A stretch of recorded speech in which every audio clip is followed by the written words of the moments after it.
Stingley. Now, Kamari Lassiter's injury throws a bug into this because, just put him in Kamari Lassiter's spot until Kamari Lassiter is back.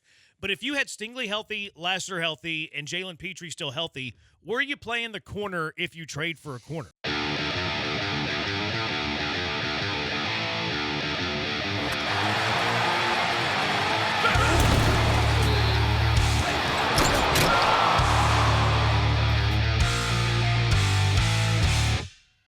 Ooh, what up, H-Town? Hey, how we doing? He's Blank. I am Brad. I'm at Brian behind the glass. Wednesday edition of the Killer Bees on ESPN 97.5, ESPN at 92.5. Busy show.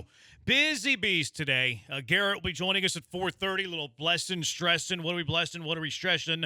The Ringer's Myron Fader.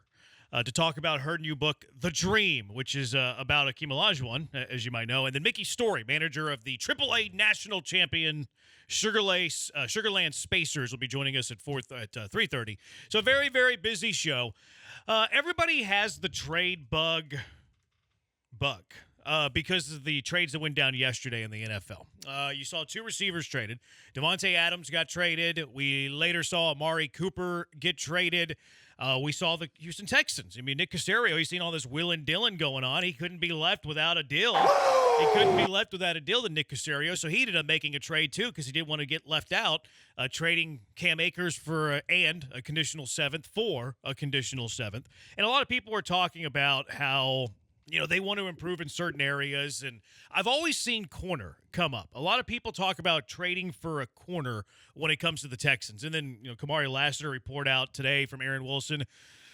Take that for what it's worth. Aaron Wilson's usually right. 9 times out of 10, he's right. D'Amico thing, though, notwithstanding. But he reported today that Kamari Lassiter's spatula does indeed have a fracture, which isn't great news. Just looking at Google and what AI translated for me, that's like a 3 to 6 week injury if there's not surgery. If there is surgery, now you're looking at like upwards of 8 to 12 months. So knock on wood, it's the non-surgical fracture of the spatula. But even if he does, can recover without the surgery, it's still going to be upwards of, AI actually said 6 to 8 weeks, actually. So how long you're out with Kamari Lassiter, we'll see about that. But if you do trade for a corner, what's the plan? Like, I've seen a lot of, trade for a corner. Okay, then what? Like, what are you doing after you trade for a corner? What does the starting lineup look like? What does your secondary look like? Because all this corner talk, he's not replacing Derek Stingley. Now, Kamari Lassiter's injury throws a bug into this because, just put him in Kamari Lassiter's spot until Kamari Lassiter is back.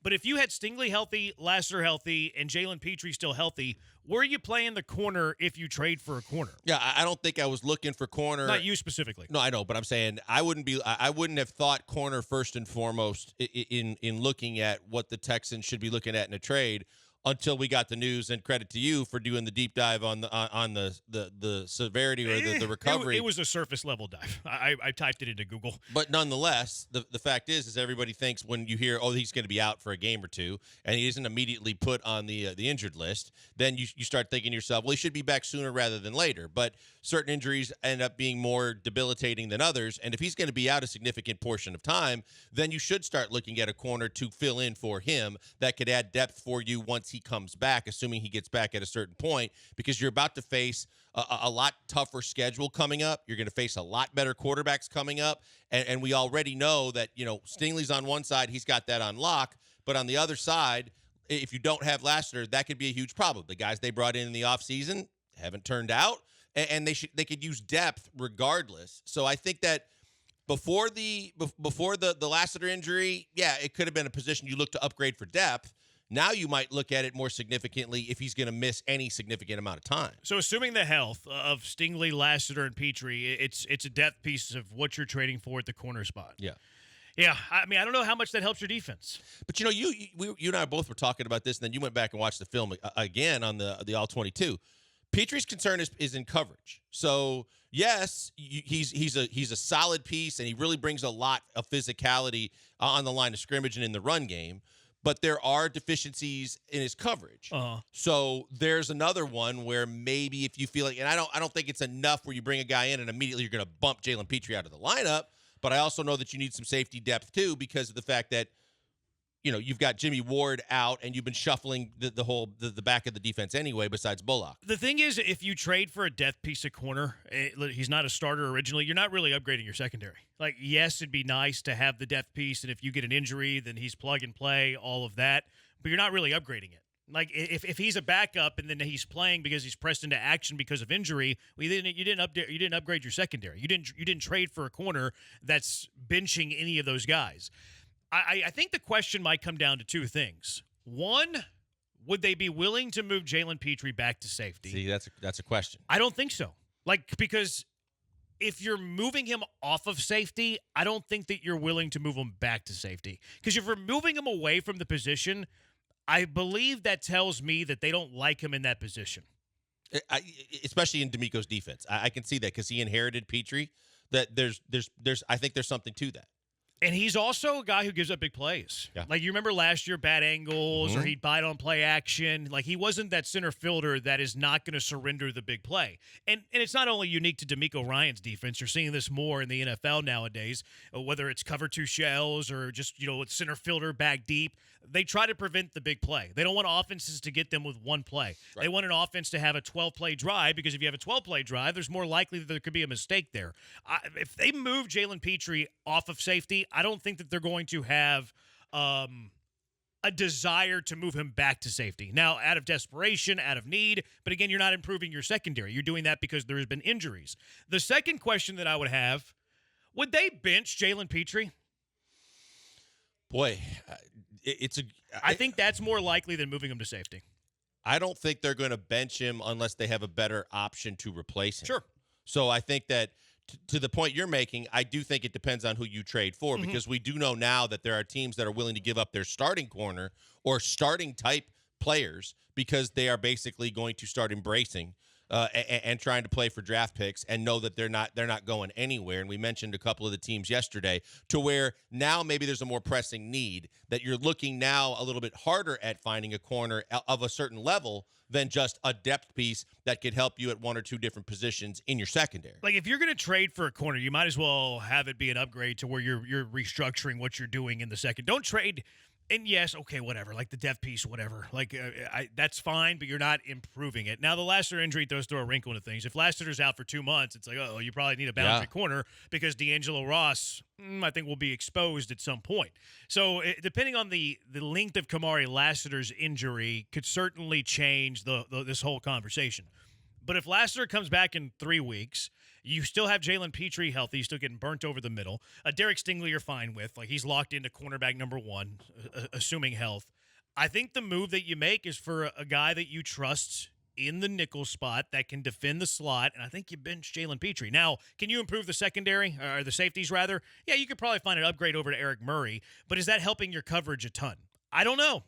And, like, how many guys can play the safety position that are very good in coverage? Like, if the whole point of trading for a corner is because you want to get stickier in coverage, you want to be better at man-to-man, I don't think you're trading for a safety. Now, if you want to, throw out Budda Baker, I'd be all for that. But I don't really know if that helps your coverage game. That just helps your defense. Now, I'd be all in favor of that. But if you're trying to improve your coverage and you're trying to make your corners improve, like in man-to-man coverage, I think benching Jaylen Pitre's on the table. Yeah, I think at a certain point, I think you have to face the reality because of the fact that, the Lassiter piece of this is extremely interesting because, like you said, before the injury, you're just looking for, adding an able body that is capable of filling in wherever you might need from week to week if a minor injury pops up. But if Lassiter's out for any significant period of time, now I'm looking across the league at teams that might be fire sailing a starting corner because I need help there. From the Pitre standpoint, it's interesting because of the fact that everybody sees the impact plays and the players talk about who was the biggest hitter, who was the guy that made the hits that were impactful.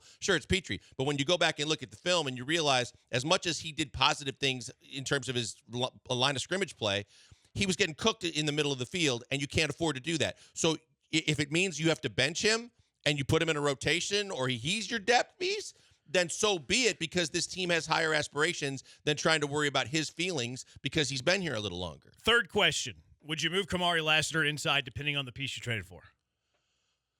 See, right now I wouldn't, because of the fact that I think that everything's on the table for the sake of winning. Sure. Because you know that long term, I think he's still going to be a boundary corner for you. He's going to be an outside guy. He can be. He started there. He looks like he's fully capable of playing there. But for one season, if it means that you move him inside because you get someone that's more established on the outside and all of a sudden your secondary becomes more lockdown than it's ever been, then you've got to put that in play. He still, for the long term, can play wherever you want him to play and grow into and be the piece that you want on the other side of Stingley. But for the sake of this season and the success of this season and giving yourself a better chance to be successful on defense and win football games, yeah, then I'll move him inside and I'll let a guy that's more experienced on the outside play there. I'm with you. Everything is on the table whenever you're trying to win football games. Like, I'm not worried about Jaylen Pitre's feelings if I bench him whenever my desire is to have a deep playoff run. I don't care if I insult Kamari Lassiter because I'm asking him to play inside instead of outside if I trade for a corner and the best way I can provide good coverage defensively or to upgrade the secondary is that the corner I trade for is my boundary corner and Kamari Lassiter is my slot corner, my nickel corner. So I'm all in favor of anything that could improve your football team. And it depends on the piece that you traded for. And I wouldn't close the book on either side. Like, I'm not saying, okay, I'm not going to call on outside corners because of Kamari Lassiter. I'm going to call on outside corners, and if I find one that I like, then I'm making that change. Hey, D'Amico, go coach him up. I would be calling on inside corners. And if it's the inside corner that I'm trading for, well, good. That's perfect because I can just keep Kamari outside. And then I think the depth now that you provide with Jaylen Pitre, because you'd be this hybrid, backup safety, backup corner. Hopefully he's not on the football field because you don't want the other guys to get hurt. A bunch of texters are texting in right now. 713-780-ESPN HRP listener line, 713-780-3776. Everybody's asking about Xavier Howard. Is he available? He's in Houston. He wants to be here. He's still available because nobody wants him because he wasn't very good last year and because he sent explicit content to his ex's son. Oh, that's right. Xavier Howard is toxic. No one wants Xavier Howard, despite the fact that Xavier Howard used to be one of the best corners in the NFL. He's a few years removed from being one of the best corners in the NFL. People don't want to touch Xavier Howard right now, which is very evident. How do I know that? Because he is not employed by any of the 32 teams in the NFL. The answer to Xavier Howard is a big no.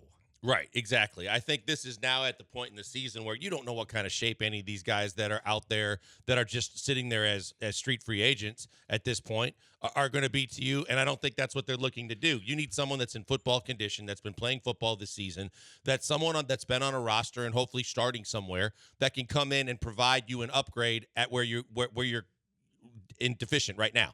And right now you're deficient at the second cornerback position because of the situation with Lassiter. And you don't know, we certainly don't know how long that's going to be. They have a good idea. But if it's anywhere close to what you looked up and found out, then I'm looking for a starting corner across the league, and I'm knocking on a door at Cleveland, and I'm looking at teams that are trying to shed salary or aren't going anywhere that are willing to part with a player that might be able to fill in and give me what I need for now and then help me in terms of depth for later. Yeah. Newsom's a guy that I've seen like a lot of fans want.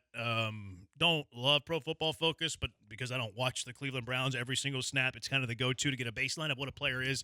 And Newsom's not having a great year according to Pro Football Focus. But, hey, I trust Caserio in that moment, and I trust D'Amico Ryans on what a guy's going to look like in his defense. But, yeah, the Lassiter injury throws a huge wrinkle into what the Texans are going to need at the trade deadline, which comes up in just a few weeks.